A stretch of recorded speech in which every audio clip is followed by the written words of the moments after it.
ৰাজ্যৰ প্ৰশাসনিক ব্যৱস্থাৰ সংস্কাৰৰ বাবে ৰাজ্যত ভৱিষ্যতলৈ গঠন নহ'ব প্ৰশাসনীয় মহকুমাৰ। তাৰ পৰিৱৰ্তে গঠন হ'ব সমষ্টি ভিত্তিত সমজিলাৰ। সেই মৰ্মে কেবিনেট সিদ্ধান্ত অনুসৰি প্ৰথম পৰ্যায়ত শুক্ৰবাৰৰ দিনটোত মুকলি হ'ল 21খন সমজিলা। শনিবাৰে দিনটোত সংযোজন ঘটিল আন 18খন সমজিলাৰ। প্ৰথম পৰ্যায়ত প্ৰথম দিনটোত মুখ্যমন্ত্ৰী ডক্টৰ হিমন্ত বিশ্ব শৰ্মাৰ নিৰ্দেশ মৰ্মে সমষ্টিয়ে কেবিনেট মন্ত্ৰীসকলে মুকলি কৰিলে সমজিলাৰ কাৰ্যালয়। ঠিক একেদৰে দ্বিতীয় দিনা মুখ্যমন্ত্ৰী ডক্টৰ হিমন্ত বিশ্ব শৰ্মাই মুকলি কৰিলে গুৱাহাটীৰ সমজিলাৰ কাৰ্যালয়।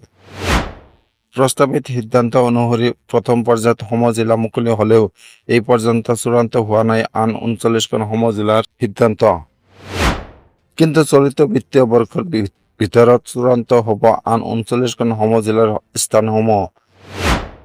সমষ্টি ভিত্তিত নতুনকৈ গঠন হোৱা সমজিলাত উপলব্ধ হ'ব ভূমি আৰু ৰাজহ সম্পৰ্কীয় সুবিধা। সকলো চৰকাৰী বিভাগৰ ওপৰত প্ৰশাসনিক কৰ্তৃত্ব। প্ৰতিখন সমজিলাত থাকিব দণ্ডাধিকাৰী ক্ষমতা।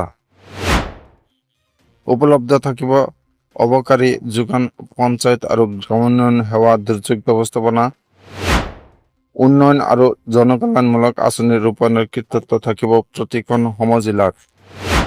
বিধায়ক পুঁজিসমূহ সম্পাদন হ'ব সমজিলাত। সমজিলাত থাকিব একোগৰাকী সমজিলা আয়ুক্ত চমুকৈ CDC।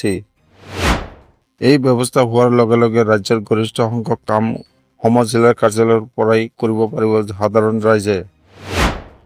তৃণমূল পৰ্যায়ৰ লোকৰ কামসমূহ কৰাৰ বাবে এই উদ্যোগ গ্ৰহণ কৰিছে ৰাজ্য চৰকাৰে।